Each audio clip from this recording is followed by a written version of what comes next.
This operation was not just a routine action, it was a critical mission to execute a lawful warrant of arrest against the fugitives of the law, Apollo Quiboloy and 5 others, in connection with non-bailable offenses, sa Tagalog po natin, walang piyansa, of child abuse and qualified trafficking.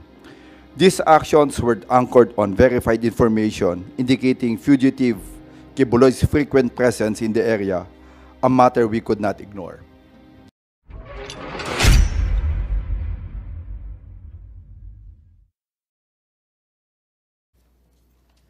Ngayon, balikan natin iyong ating unang tanong. Ano nga ba ang ibig sabihin ng salitang excessive? Paano ba natin masasabi na sumubra ang PNP sa ginamit nilang puwersa?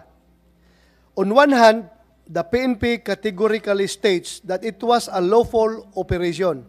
According to them, it was done in proper coordination with local officials na sinunod lamang nila ang kanilang operational procedures manual. At wala silang ginawang hindi naaayon at ipinahihintulot ng batas. Ang tanging intensyon nila ay ang maisilbi ang warrant of arrest.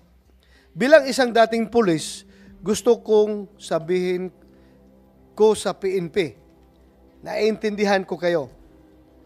However, there are complaints from the members of the Kingdom of Jesus Christ that the PNP's use of force was allegedly excessive. Ang nasabing operasyon umano ay overkill. Ayon sa mga report, hindi raw bababa sa 3 miyembro ang nasaktan sa operasyon. One woman even claimed that she was kicked in the face by a military boot. As a person who has dedicated most of his life to serve and protect our citizens, I would also be appalled, shocked, even that it should reach a point where others get injured. Sasabihin ko rin sa QOGC, naiintindihan ko kayo. In this hearing, I do not wish to exceed what is necessary to shed light on the truth. Hindi natin gagawin ang hindi saklaw ng ating mandato. We cannot afford to be excessive, especially not in the performance of our duties. Ang pangunahing isyu na nais natin maresolba sa pagdinig na ito ay nagkaroon nga ba ng pagmamalabis ang PNP sa pagpatupad sa inatas ng kanilang tungkulin na mag-serve ng arrest warrant ni Pastor Apollo Quiboloy. Before we begin our discussion, I would like to yield the floor to Senator Robin Hood Padilla for his opening statement. Thank you. Maraming salamat po sa aming idolo, Senator Ronald Bato de la Rosa. A'udhu billahi minasyaitanir rajim. Bismillahirrahmanirrahim. Alhamdulillahi rabbil alamin. Bismillahi wassalatu wassalamu ala rasulillahi. Assalamualaikum warahmatullahi wabarakatuh. Pagbati po ng kapayapaan sa inyong lahat. Sa tagapangulo po ng Senate Committee on Public Order and Dangerous Drugs, Senador Ronald Bato de la Rosa, sa mga iginagalang po nating kasamahan na narito ngayon, sa mga panauhin po, magandang umaga po sa inyong lahat, lalo na po sa ating mga namumuno sa PNP, sir, at sa lahat po ng inyong mga kasama, sa lahat po ng nasa gobyerno, sa lahat po ng nasa Napolcom, sa lahat po ng nasa Kingdom. Isang magandang umaga po. Ako po ay nagpapasalamat din sa miyembro ng media. Sa lahat po ng naririto, bagamat maulan po ngayong umaga, isang mainit na pagbati po sa inyong lahat.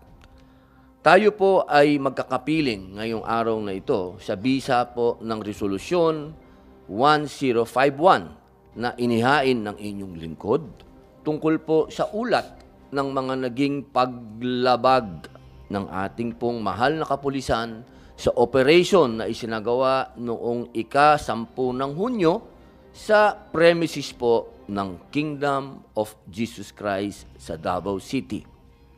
Ito po ay lugar ng mga taong sumasamba.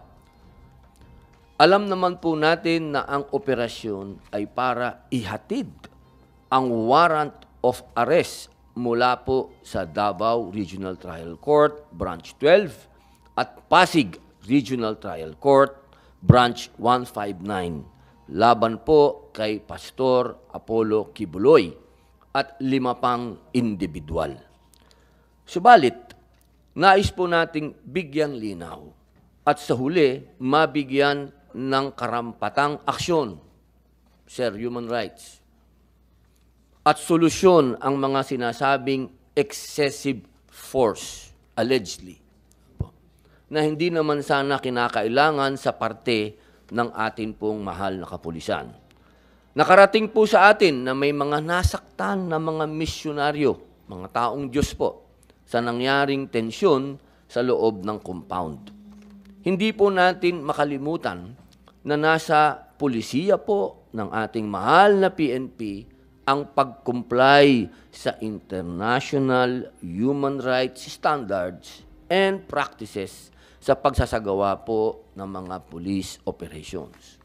Sa puntong ito, ay didinggin po natin ang bawat panig na kapiling natin ngayong araw na ito. Sa parte naman po ni Senador Bato, na amin pong idolo, ay sisikapin po namin ang pagsigurong paglinaw sa mayroong, alam niyo po, ang nakakalungkot. Ako din po kasi ang chairman ng komite ng mass media and public information. Sobra na po ang paglaganap ng fake news sa ating bansa. Ang nakakalungkot po, ang pinakikinggan pa ng ating mga kababayan minsan, ay yung mga vlogger na hindi po natin alam kung saan nanggaling na lupalop ng Pilipinas ang kanilang mga dunong, ang kanilang mga kagalingan, kumakabanat sa mga taong gobyerno, hindi na po natin maintindihan at gumagawa pa ng mga peke, ginagamit ang mga AI. Alam niyo po, ito pong araw na ito, gusto ko pong malinaw sa dalawang panig na hindi po kami nakaupo dito ni Senator Ronald Bato de la Rosa bilang mga kaalyado ng dating Pangulong Rodrigo Roa Duterte o kami po ay number 1 na sumusuporta kay Vice President Inday Sara Duterte. Nandito po kami bilang mga senador, independente. Pag-uusapan po natin ang mga karapatan ng ating mga kababayan na nasa konstitusyon. Kami po ay mga senador ng bayan upang siguraduhin po na ang konstitusyon ay walang pinipili. Ibig pong sabihin, ang lahat ay may boses. Ang lahat, kailangan naririnig natin ang dalawang panig. Dahil yan po ang esensya ng ating demokrasya. Ang lahat ay may boses. Hindi po pwede na isa lang po ang naririnig natin, lalo na sa 4 na sulok ng Senado. Ang Senado po ay boses ng bayan. Ang mga nandito po ay hinalal ng taong bayan upang magbigay ng patas na pagkilala sa bawat karapatan ng bawat tao. Ganun din po ang pagkilala natin sa serbisyo naman po ng ating kapulisan. Hindi po natin nakakalimutan na ang kanilang kabayanihan at yan po ay sinasaluduhan natin. Ngunit sa katapus-tapusan po ng usapang ito, huwag po nating kalilimutan na meron tayong saligang batas na nagbibigay proteksyon sa lahat, maging sibilyan, maging militar, maging pulis.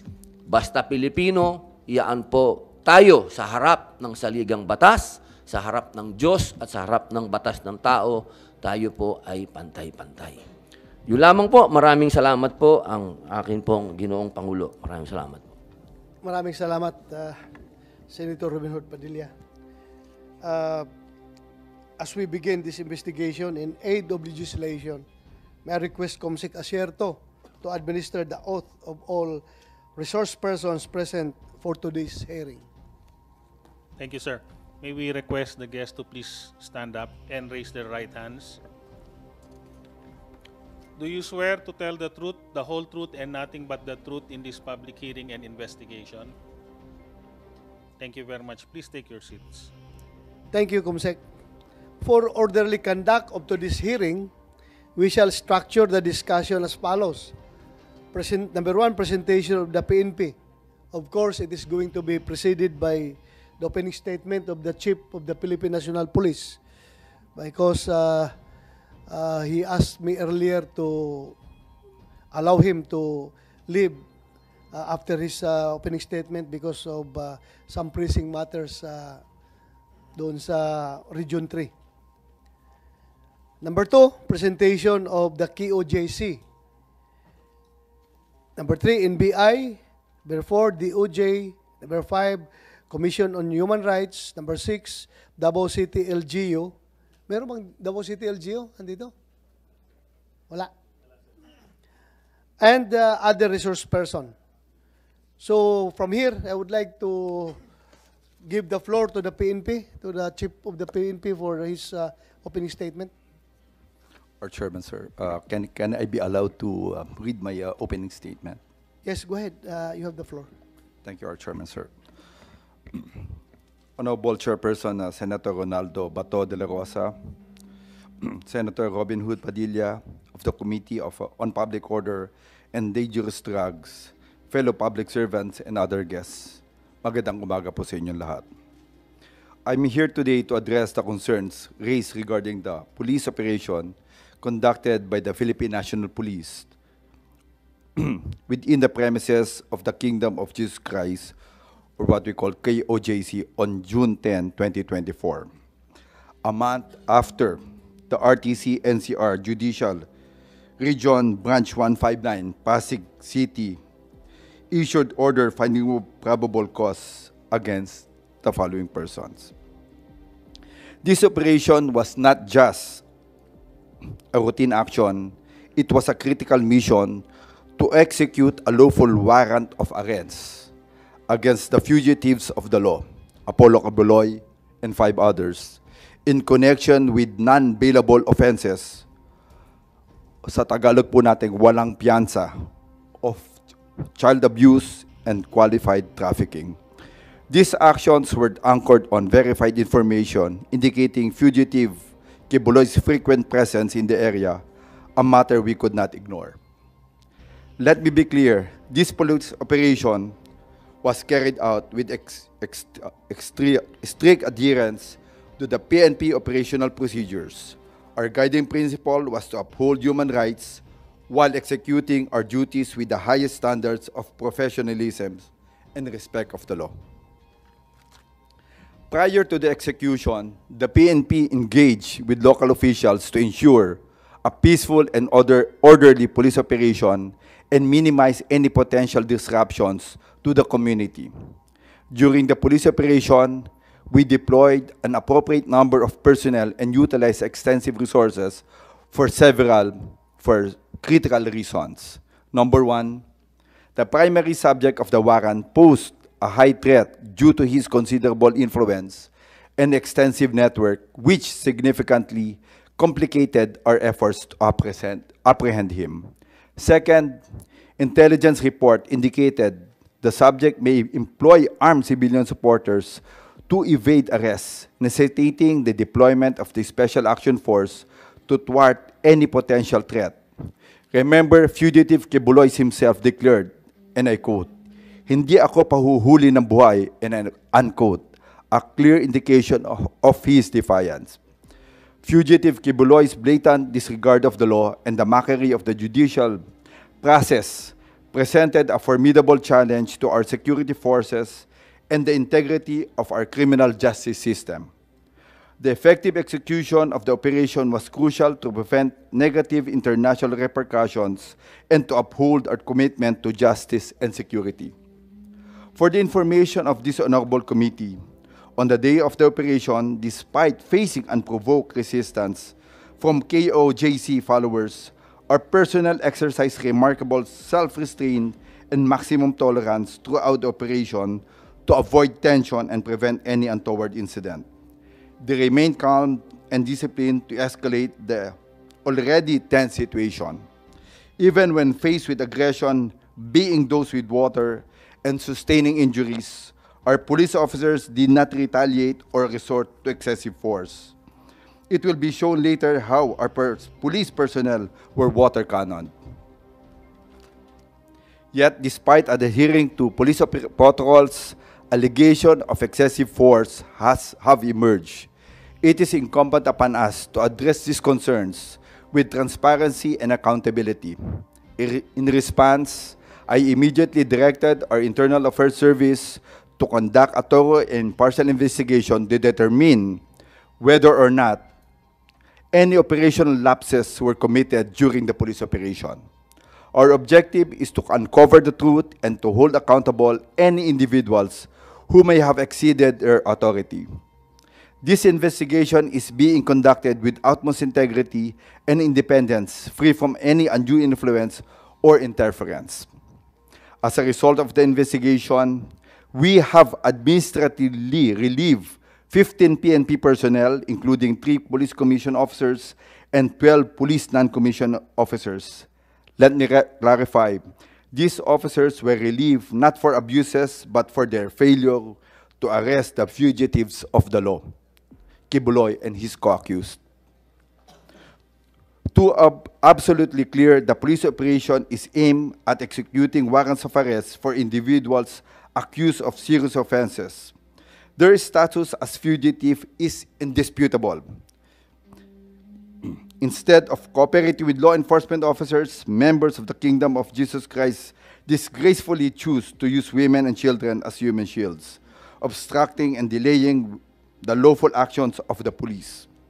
Armed with bolos and other bladed weapons, male members of this group engage in violent confrontations with police officers.